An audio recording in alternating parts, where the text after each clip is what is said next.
마지막 절 32절에서 그렇게 말씀하시죠. 예수님이 베드로에게 말씀하십니다. 베드로야, 너가 곧 나를 부인하고 배반할 것이다. 하지만 그때도 내가 내 믿음이 떨어지지 않기 위하여 너를 위해 기도하겠다. 이렇게 말씀하십니다. 근데 그 베드로를 위해서 예수님이 기도하셨어요. 이제 베드로가 배신할까 말까 하는 중에 예수님이 그 아시고 기도하셨다라는 거예요. 근데 베드로가 그걸 배신했습니까? 안 했습니까? 끝내? 배신했어요. 저는 그것이 알고 싶어요. 예수님이 기도해 줬음에도 불구하고 왜 배신했는가? 그래, 천국에 가면은 꼭 하나님께 꼭 물어볼 거예요. 엉뚱한 적당한 해석은 하고 싶지 않습니다. 저는 제 신념이 성경에 나온 대로만, 성경을 넘어서서 하지 않겠다. 제가 그렇게 성경 구절을 많이 인용하는 이유도 내가 하는 이야기가 내 생각이 아니라 성경 말씀에 근거한다라는 것을 보여주기 위해서 항상 내 성경 구절을 많이 인용하는 것입니다. 성경 그 어디에도 해답이 나와 있지 않아요.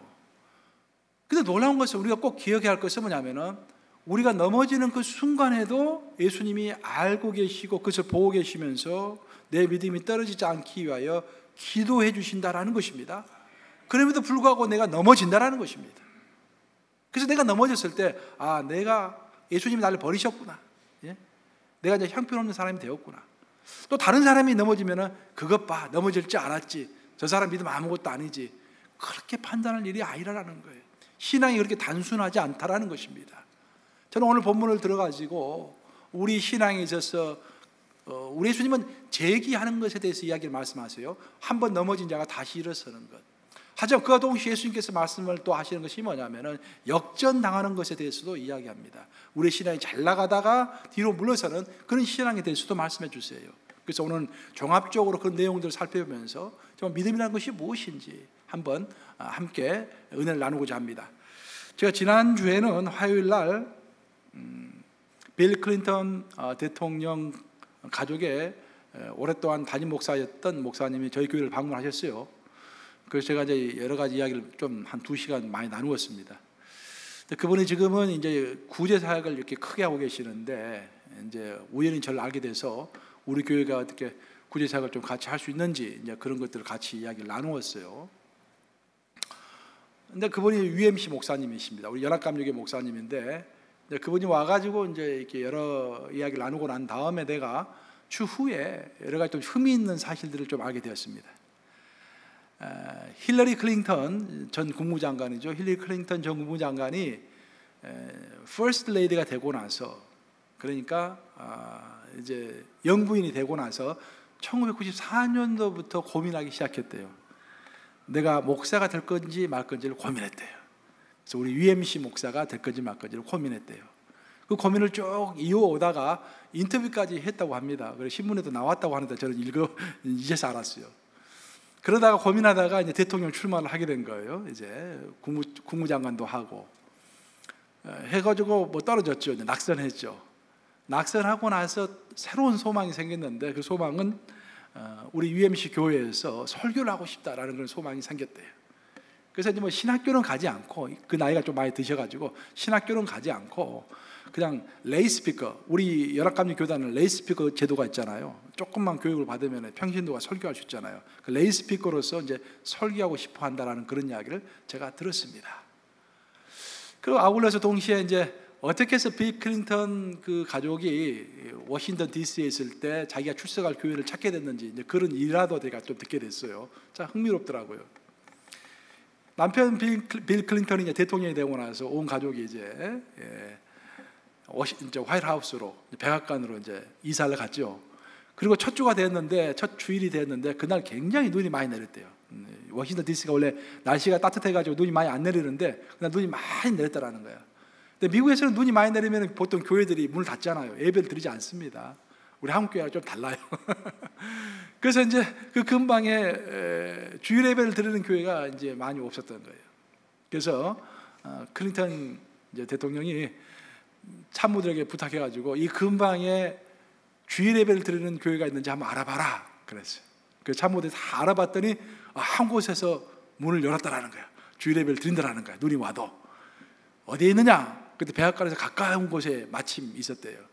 그래서 그 당시에는 차가 운행을 못 하니까 그 경호원들을 데리고 대동에서 걸어서 백악관에서 그 교회까지 갔대요. 그 추운 날에 온 가족이 이렇게. 그러고서 은혜롭게 예배를 드렸대요. 가서 보니까 눈이 오니까 오늘 이렇게 우리가 내일이 무슨 날입니까? 메모리얼 데이. 그러니까 오늘 이렇게 많이 성도들이 안 나온 것처럼 그날도 이제 눈이 와서 성도들이 많이 안 나왔대요. 근데 거기서 그 얼마 되지 않은 성도들이 은혜롭게 그렇게 예배를 드리더라는 거예요. 그래서 클린턴 대통령하고 힐러리가 은혜를 받아가지고 이 교회다. 그날 등록을 해버렸대요. 그냥 처음 가서 그냥 뭐 쇼핑할 필요도 없이 이 교회다 하고 등록했대요. 그게 이제 파운드리 UMC, 파운드리 연합감리교회. 그래서 그 교회의 성도가 된 거예요. 저는 이제 그런 이야기를 들으면서 이게 그 성도들의 그 하나님을 향한 소박하지만 진실 아닙니까? 진실한 그 열심이라고 봐야겠죠. 열정과 열심, 그 예배를 향한 열심과 열정. 환경에도 불구하고 뭐 좀 어려움에도 불구하고 춥지만 그래도 예배를 드리겠다. 우리 사랑하는 형제자매들과 함께 예배를 드리겠다. 그런 마음을, 불같은 마음을 갖고 와서 예배를 드리니까 하나님께서 좋은 성도를 그 교회에 보내주신 거예요. 우리 교회도 그런 역사가 있기를 주님의 이름으로 축복합니다. 아멘.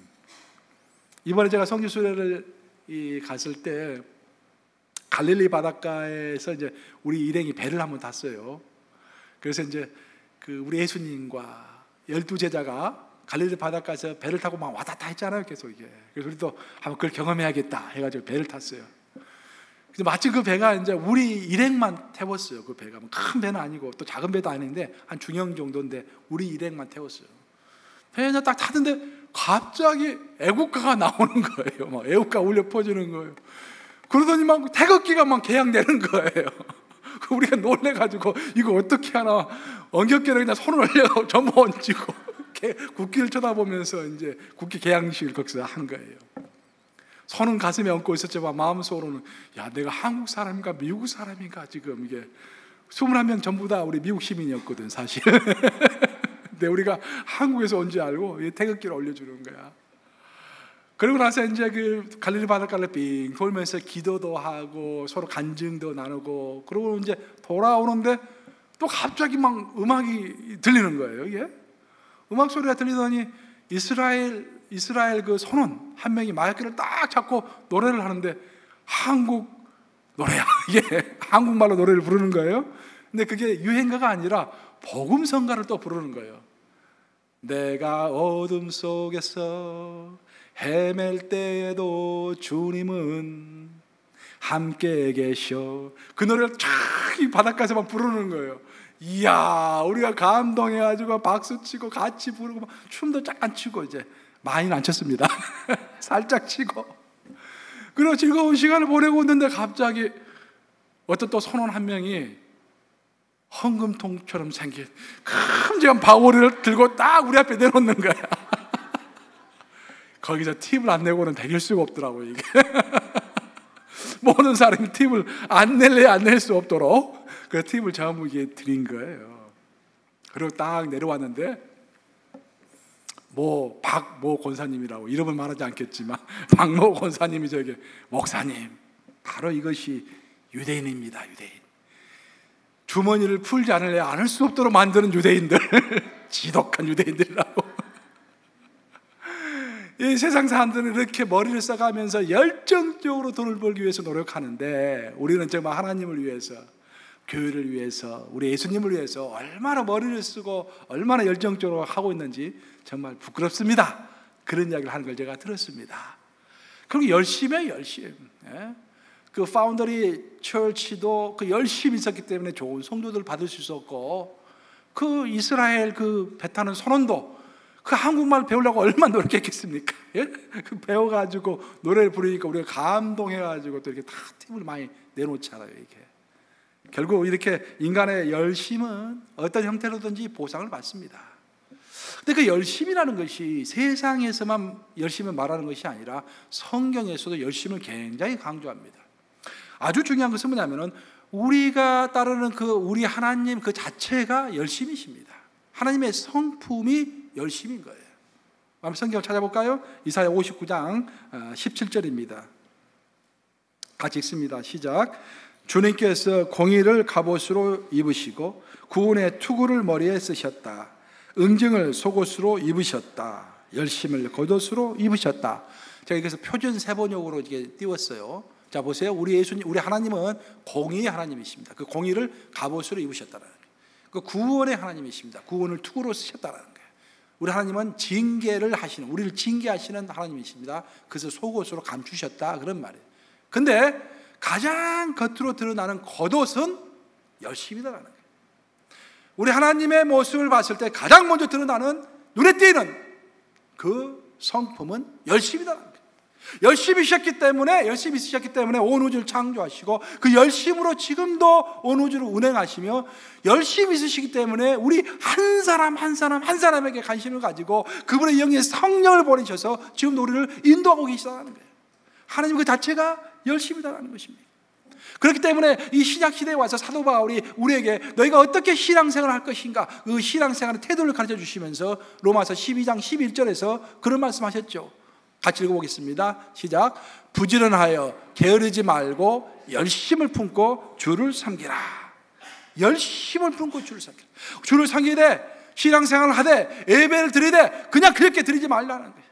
이왕 왔으면은 정말 하나님을 갈망하면서 사모하면서, 주여 이 시간에 반드시 주님을 터치하고 싶습니다. 주님 만나고 싶습니다. 나를 불쌍하게 해주셔서 주님의 임재를 제게 가르쳐 주시옵소서. 타산과도 같은 그런 믿음을 저에게 주시고 태풍이라도 저를 흔들 수 없는 그 믿음을 이 시간 허락하여 주시옵소서. 열정을 가지고 해야 한다는 거예요. 여기서 열심은 열정입니다. 열정과 열심으로 주를 섬기라는 거예요. 물에 물 타는 듯 술에 술 타는 듯 그렇게 하지 말고 열심을 가지고 열정적으로 하나님을 섬기라는 거예요. 이것이 한 군데만 나온 것이 아니라 성경 창세기에서부터 요한계시록까지 하나님의 열정, 여호와 하나님의 열정, 우리가 열심히 주를 섬기라, 그런 말이 부지기수로 나옵니다. 특별히 성경은 청년의 시절 때 주께 헌신하도록 굉장히 강조합니다. 특별히 나이로 따지면 30세에서 50세 사이, 이 해당되는 분이 누군지 모르겠네. 30세에서 50세 사이, 우리 교회가 40대가 제일 많아요. 그러니까 많이 해당될 거라고 저는 생각해요. 30대에서 50세 사이 특별히 열심히 내라고 이야기하고 있어요. 우리 한번 같이 찾아볼까요? 민수기 4장 3절 같이 읽습니다. 시작. 곧 30세 이상으로 50세까지 회막의 일을 하기 위하여 그 역사에 참가할 만한 모든 자를 계수하라. 이것은 물론 레위 족속에게 하신 말씀입니다. 하지만 레위 족속은 구약 시대에 성막을 섬겼던, 성막에서 하나님을 섬겼던 그런 사람들이죠. 그런데 신약 시대에는 특정한 사람만 주님의 몸된 교회를 섬기는 것이 아니라 예수님을 따르는 모든 사람들이 교회를 섬기죠. 그러니까 오늘날 우리 모두는 영적인 레위 족속입니다. 너희는 왕 같은 제사장이다 라고 했을 때는 제사장은 레위 족속들이 제사장을 하죠. 우리 모두가 레위 족속과 같은 사람들이에요. 그 말을 무슨 말하면 우리 모두가 하나님을 섬기는 사람들이다, 교회를 함께 섬기는 사람들이다, 그런 말이에요.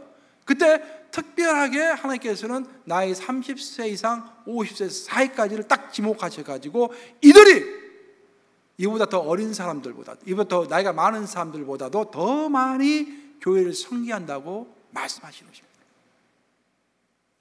근데 사실 이제 그때 수명하고 지금 수명이 다르니까 정확하게 이제 어떻게 따져야 할 것인지 좀 더 생각해 봐야겠지만, 하여튼 30세 이상 50세 이하 그 뜻은 뭐냐면은 청년의 시절 때, 힘이 있을 때 그때 열심히 하라, 그런 말이에요.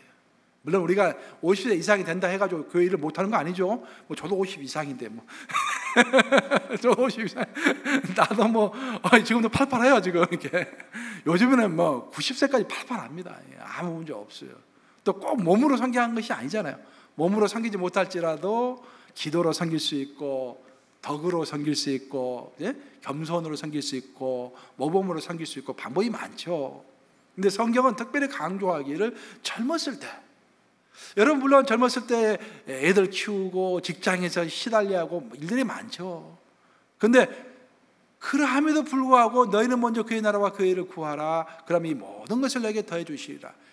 어려운 가운데 열심을 낼 때 간증이 생기는 거예요. 그렇죠? 그 간증이 내 삶을 이끌어가는 것입니다. 힘들고 어려울 때도 뒤로 물러서지 않게 하고 하나님을 사랑하게 만드는 거예요. 정말로 그 30대, 50대는 생선으로 비유하면 가운데 토막이죠. 가운데 토막. 제일 살이 많이 올라가지고 먹기 가장 좋은, 그렇죠? 하나님이 먹기 가장 좋은 나이에요. 30에 50. 이제 그것이 벗어나면은 이제 꼴랑지가 되든지 꼬리가 되든지 머리가 되든지 이제 그러는 거예요. 그래서 특별히 하나님은 젊은 시절에 열심을 해라라는 이야기를 많이 하십니다. 그 이유를 전도서는 그렇게 이야기하고 있어요. 전도서 12장 1절이죠. 한번 같이 읽어볼까요? 시작. 너는 청년의 때 너의 창조주를 기억하라. 곧 공고한 날이 이르기 전에 아무 낙이 없다고 할 해들이 각각이 전에 라고 했습니다. 우리가 항상 건강한 것이 아닙니다. 건강할 때가 있어요. 우리가 항상 열정적인 게 아니야. 막 불이 마음에 불같이 끓어오를 때가 있다라는 거예요. 우리가 항상 평온한 게 아닙니다. 어떤 시기에는 평온하지만 어떤 시기에는 막 힘들어요. 근데 하나님께서 건강 주시고 평온한 시기 주시고 열정을 주시면 이때가 하나님을 섬기는 때구나. 그때보다 다른 데 너무 신경 쓰지 말고 이때가 하나님을 섬기는 때구나 라고 기억하라라고 솔로몬은 이야기하고 있는 것입니다. 제가 목회를 하면서 알게 된 사실은 뭐냐면은 정말 교회 나온 사람 치고 하나님을 사랑하지 않은 사람이 없습니다. 우리는 저 사람이 형편없다고 이렇게 손가락질 할 수 있지만 사실은 제가 목회하면서 알게 된 사실은 일단 교회에 나온 사람은요 뭔가 하나님을 사랑하고 싶어서 나온 거예요. 그것이 안 되니까 이제 더 교회 나오겠죠. 그렇기 때문에 일단 교회에 나오시는 분들은 이분도 하나님을 사랑해서 나왔구나라고 인정해 줘야 합니다. 그리고 교회에 나온 사람 치고 어떤 의미 있는 삶을 살고 싶지 않은 사람이 없어요. 심심풀이로 교회 나온 사람은 없습니다. 내가 깨달은 거예요. 제가 어느 정도 결혼해서 교회 나올 정도면은요 뭔가 삶을 의미 있게 살고 싶은 거예요. 이제 근데 안타까운 것은 뭐냐면 그렇게 하나님을 사랑하고 의미 있는 삶을 살고 싶은데 열정적으로 신앙생활 하는 것을 자꾸 뒤로 미루는 거예요.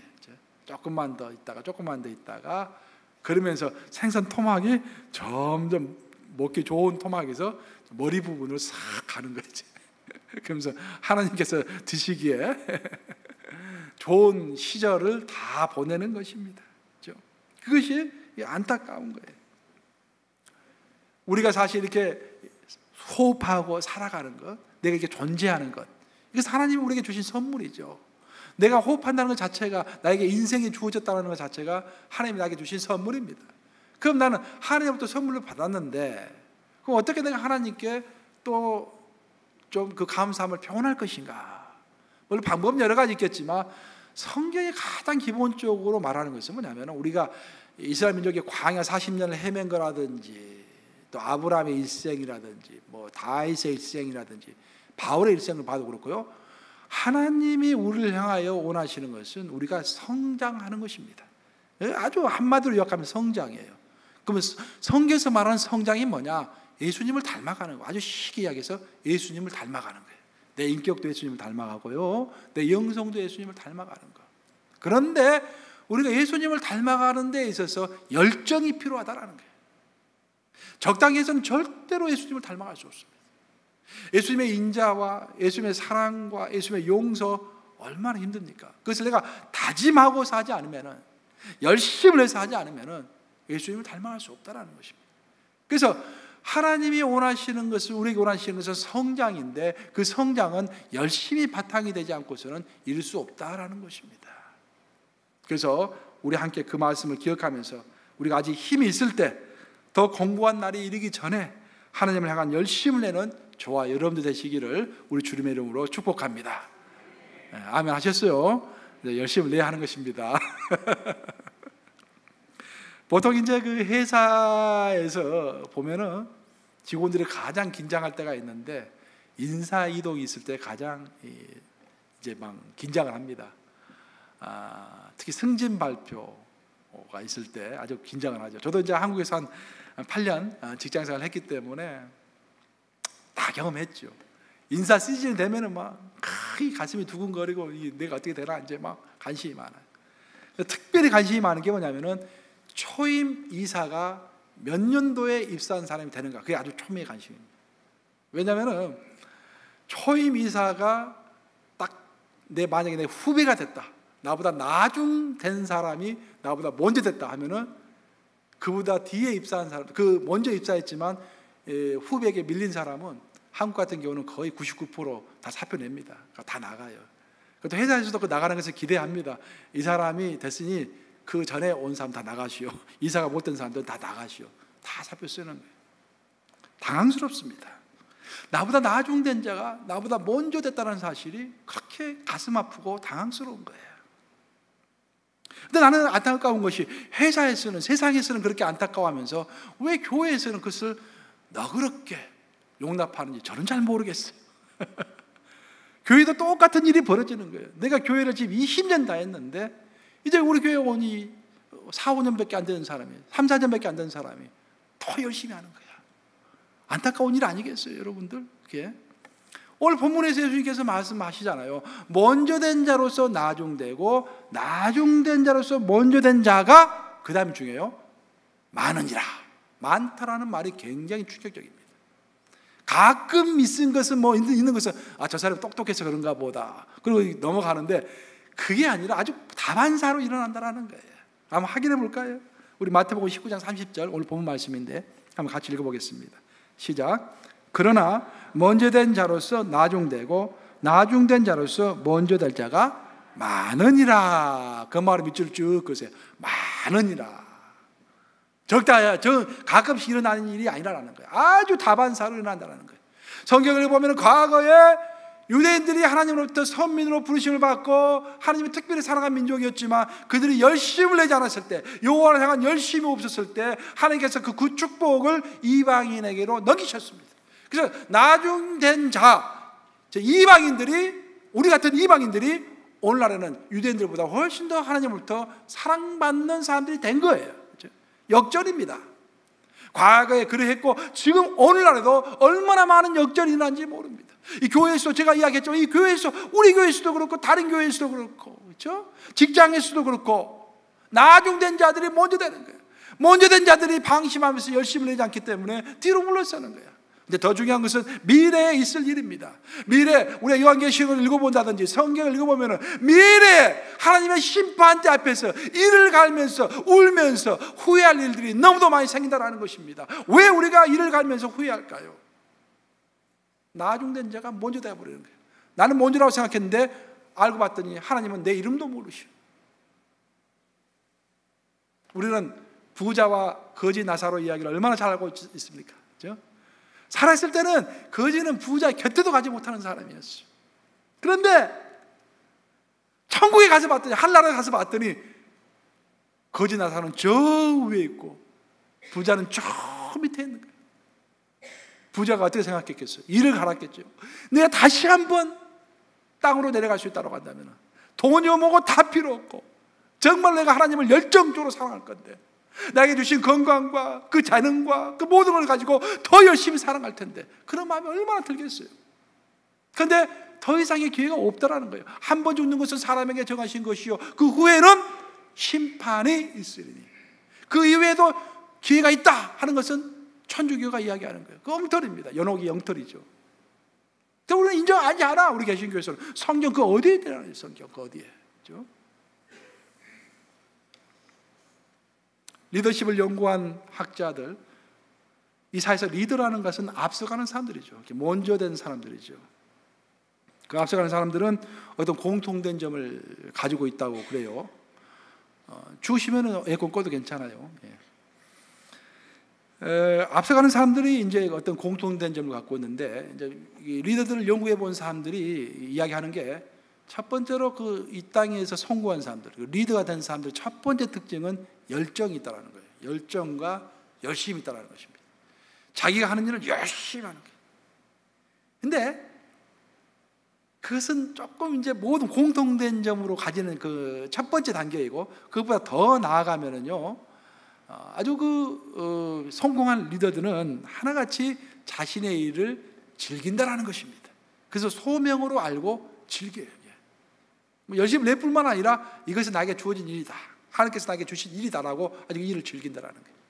근데 진짜로 성공한 사람들은요, 그것을 뛰어넘어가지고 결국 그 일의 성취를 위해서 자기의 안락, 자기가 가진 것, 자기 목숨까지라도 다 희생한다라는 것입니다. 그래서 보통 리더십에서 이야기할 때 그런 이야기를 해요. 열정과 열심이 있는 사람은 한 마을의 대표가 될 수 있다. 이제 어떤 클래스로 이야기하면은 분단장 정도는 될 수 있는 거예요.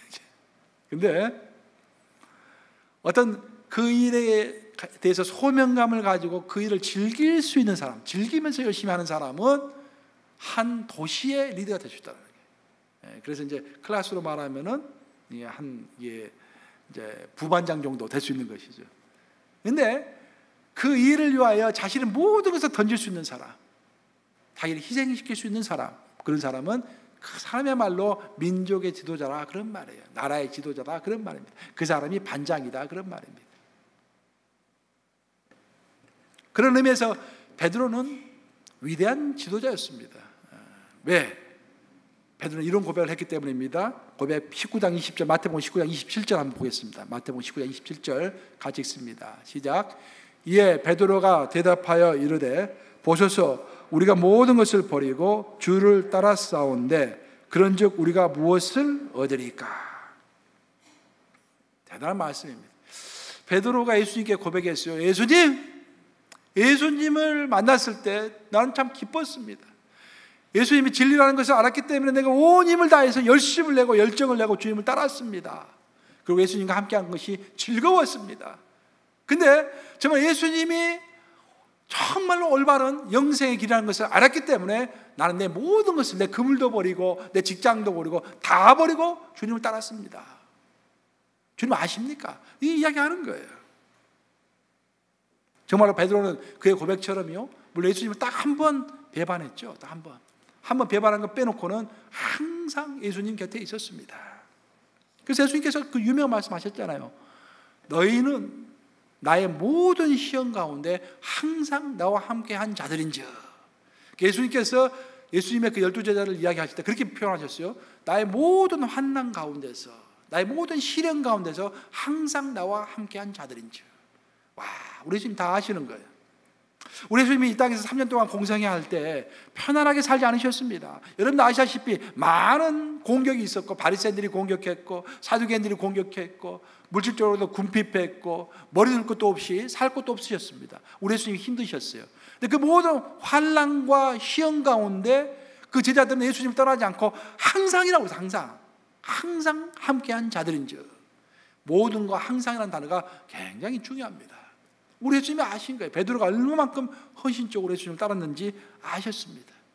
그래서 예수님께서 너무 감사해서 너희들이 내 모든 환난 가운데서 항상 나와 함께 했기 때문에 내가 너에게 이런 것들 좀 주고 싶다라고 말씀하신 것이 오늘 본문 내용이에요.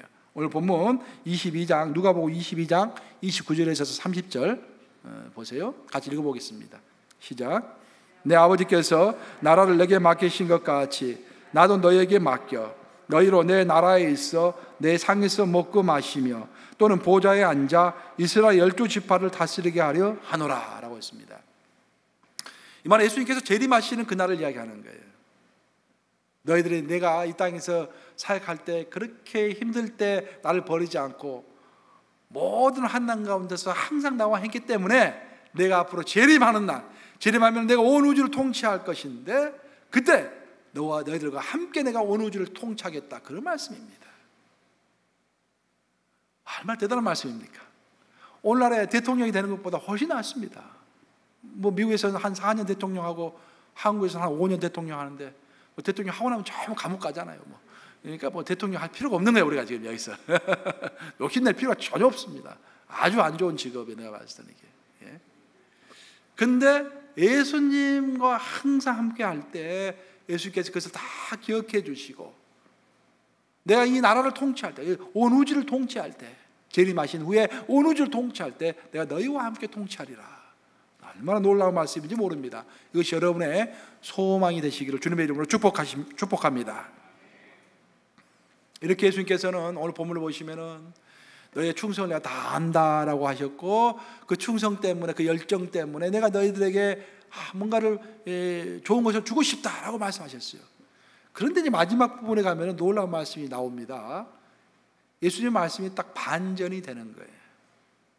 이제까지 예수께서는 제자들을 칭찬하시고 격려하시고 계속 그렇게 말씀하시다가 마지막 부분에는 제자들이 시험 받는 것에 대해서 말씀하십니다.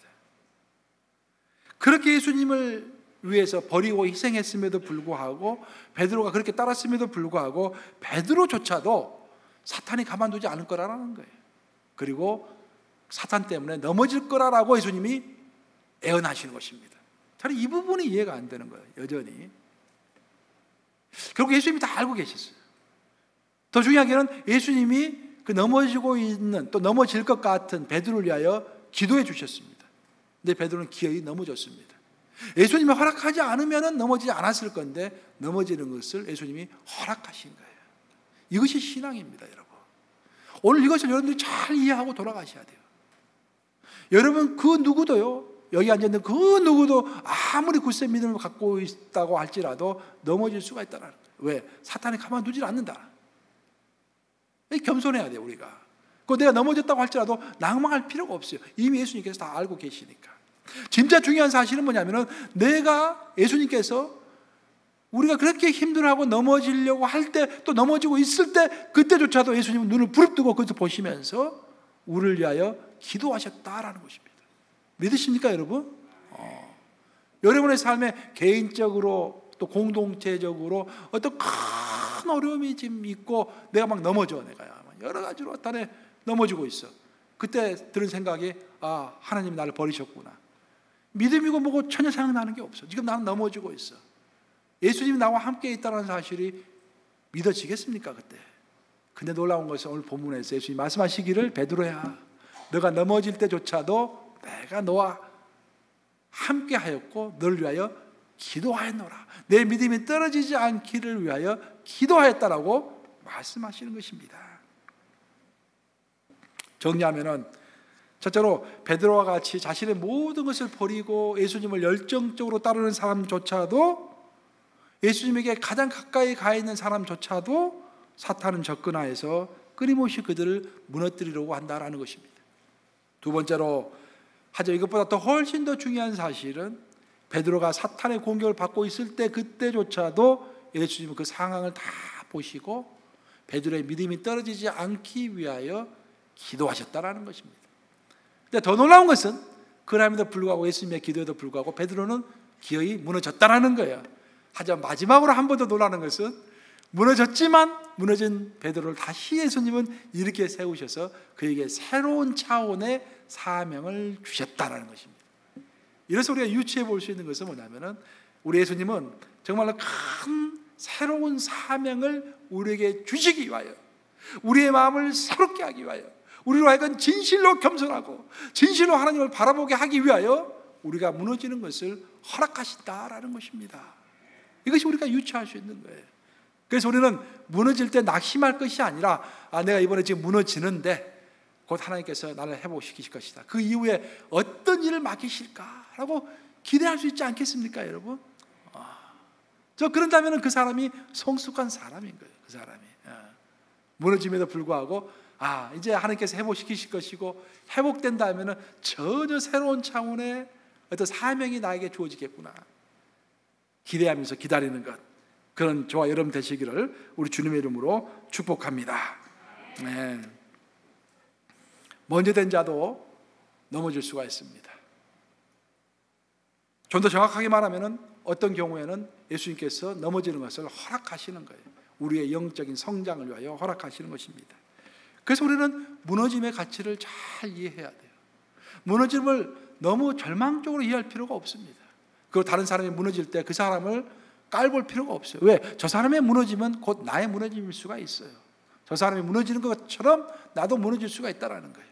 그래서 다른 사람이 무너질 때 항상 안타까운 심정으로 그를 위해 기도해 줘야겠죠. 사실 아무리 파릿파릿하게 이 솟아져 있는 불꽃이라고 할지라도요, 그 불꽃은 큰 태풍 앞에서 그냥 무너지게 되어 있습니다. 그렇죠? 아무리 불꽃이 초롱초롱해도 큰 바람이 불면 꺼집니다. 우리 신앙도 마찬가지예요. 우리가 아무리 큰 열정을 가지고 있다고 할지라도 큰 바람이 불어오면 우리 약한 면이 있기 때문에 꺼질 수가 있습니다. 근데 중요한 것은 꺼진 다음에 예수님이 다시 우리를 살리신다라는 그 사실이 중요할 줄로 믿습니다.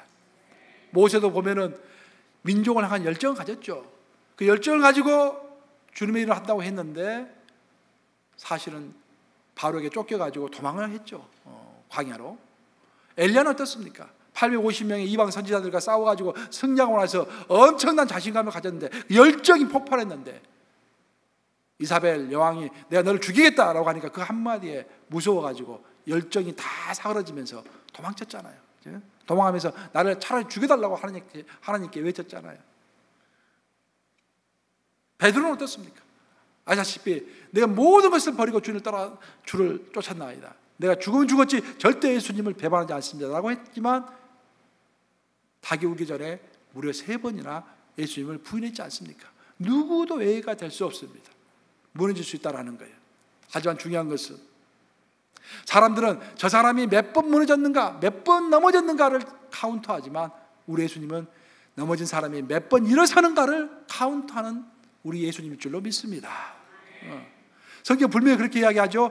의인은 7번 넘어지려니와 7번 넘어질지라도 다시 일어서려니와. 의인은 7번 넘어진다라는 거예요. 넘어지지 않는 것이 아니라 7번이라도 넘어진다라는 거예요. 여기서 7이라는 숫자는 완전 숫자입니다. 즉 많이 넘어진다라는 거예요. 의인도 많이 넘어진다라는 거예요.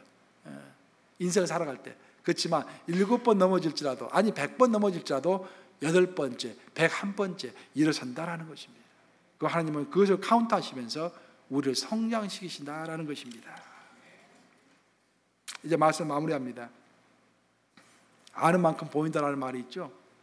몇 년 전에 그 홍콩 미술시장에서 미술 경매가 열렸는데 한국 역사상 최고의 고가로 작품 하나가 팔렸습니다.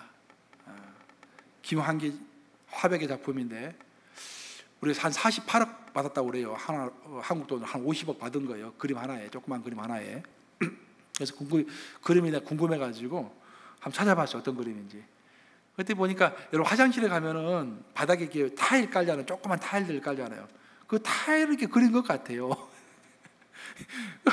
전혀 특색이 없는 그림 같은데 이게 50억이에요. 50억. 그리고 이제 우리 한국의 가장 대표적인 미술 작품 중에 하나래요. 이해가 안 됐어요. 이렇게 진짜 값어치가 있는 것이지만 우리의 눈으로는 잘 이해가 되지 않는 것들이 있다라는 것입니다. 우리 신앙의 세계에서도 똑같은 일들이 벌어집니다.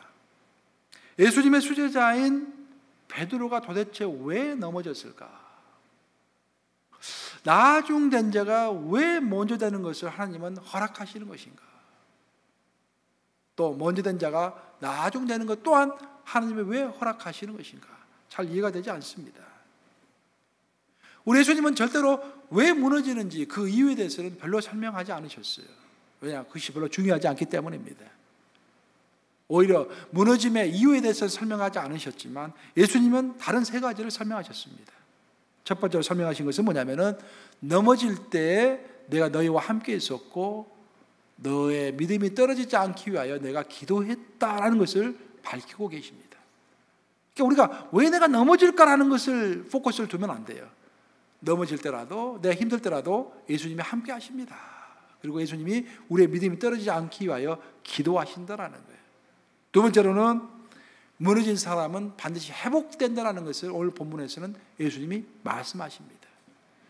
세 번째로 더 중요하게는 회복된 자에게 전혀 새로운 차원의 사명을 주신다라는 것을 말씀하세요. 종합하면은 우리는 항상 내가 왜 무너질까?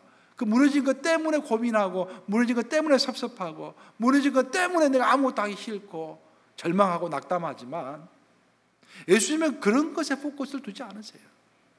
너희가 무너질 때라도 내가 너희와 함께 했고 너의 믿음이 떨어지지 않기 위하여 내가 기도했고 또 내가 정말 곧 회복될 것을 내가 너에게 선포하고 싶고 또 회복된 자에게 전혀 새로운 차원의 사명을 맡기리라 기대하면서 있는 처소에서 그 어떤 상황 가운데서 열심으로 신앙생활을 하거라.